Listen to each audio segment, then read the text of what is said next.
My name's Thomas. This is my wife, Nicole, and we are the Blige family. I grew up in church. That was like where we were every Sunday. My parents divorced when I was 5, so we moved down to Georgia, and me and my mom lived together for quite some time, just me and her. She finally met my stepdad. Everything seemed like it was, we were our own little family unit, and everything seemed good. But when I was 13 years old, my stepdad ended up molesting me. I kept it very closed in. But my mom, we spent a lot of time together in the car, and she knew. She ended up confronting him, and he admitted to it. And of course we were very in the church, so my mom immediately went to the pastor. Consensus was to put him through therapy.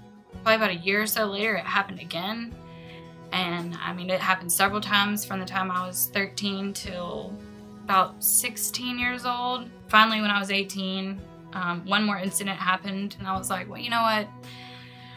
I don't want to live here anymore. I just basically house hopped from whoever I could. I was hanging out with people that were we were going into stores, and we were hungry, we needed food. Literally we were eating just ramen.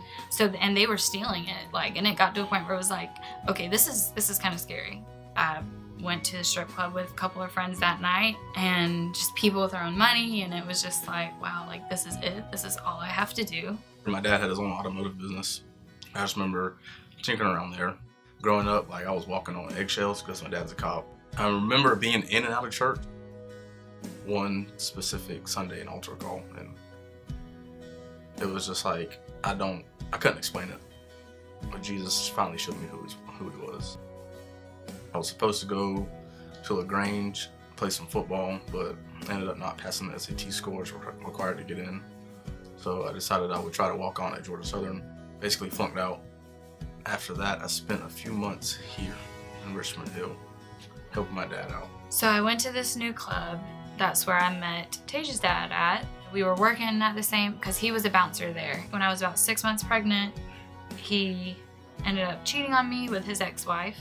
It put a whole new mix on things, because my mom, of course, was this is her first grandbaby, and she wants something to do with him, and it's either Tage or my stepdad. You have to choose, because you're not gonna have both. She ended up divorcing him and telling him to get out, and once he left, she was just so in love with Tage. She helped out. I came clean to her about everything, that I was a dancer, that just anytime I'd ever wronged her, I just confessed everything. I wanted to start working out and just getting out the house, just doing something. So I started working out, and I was going to the gym. You came over to me though, I'm pretty sure, and yeah. You were just well, I've seen you there a few times before. Thought that I looked familiar. I went up to her and I was like, do I know you from somewhere? Where do I know you from? Are you from Richmond Hill? No, I'm not from Richmond Hill. She was like, well, and I was like, bruh, I know exactly who you are. It was obvious, hey, I like you. I like being around you. I could tell he was attracted, but it wasn't I don't know, he wasn't too forceful. I was partying every weekend. Hanging out with the crew I was hanging out with. It was I was in a routine. I was just in a rut. I just moved to North Carolina. Going to school. Yes, I'm about to, okay, I'm going to car school. So, just something I can actually apply myself with. Get serious about life, finally. So, alright, well, Nicole's gonna come up at least once a month. She comes up and visits in September, and everything's going good. I was about to go to bed. I remember laying down. I remember which way I was facing and everything. She was like, Thomas, I gotta tell you something. And as soon as she said that, I already knew, because I've seen all the movies. So, I need to tell you something. And I was like, bruh. She was like, I'm pregnant. Because had it not been for us having Uriah, we probably wouldn't be a connection. Yeah. I'd probably be in North Carolina right now. I had a couple of job offers.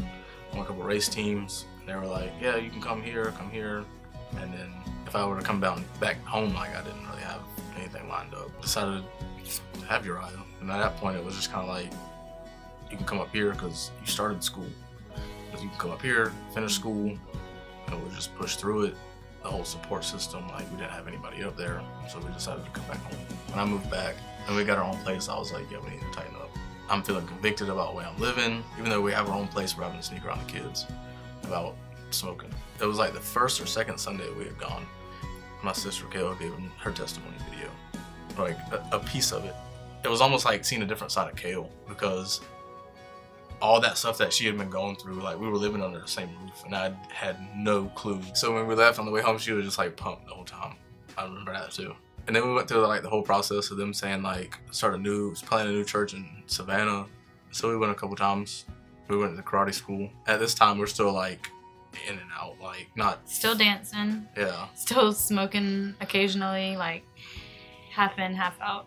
I told him, I'm like, I can't keep dancing and keep coming into this church. Like I can't do it. Like, but it was like, well, how are we gonna survive? Like, which he was working, but we were so used to that income. It was like, what's gonna happen? How much does God expect us to have faith?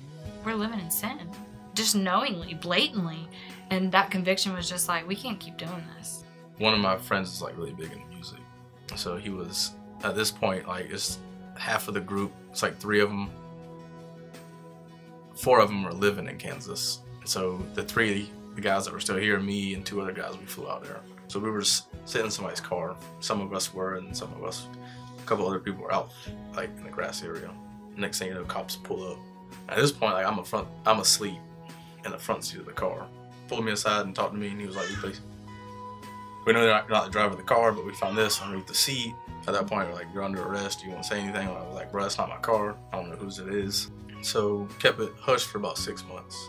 So I'd already gotten a lawyer, talked to him about everything I needed to do. And he was like, pay this amount and you won't have to come out here. So at the end of it all, it was about $7,000. Nicole was still dancing, but she was at a different club. The morning she came and woke me up. I didn't even want to wake him up.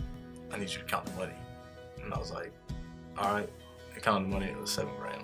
I never brought that kind of money home in one night. Literally, a guy came in and just wanted me to sit with him the whole night. I didn't have to dance. I just basically got handed $7,000, like, and I feel like that was God's way of saying, here, like, be done.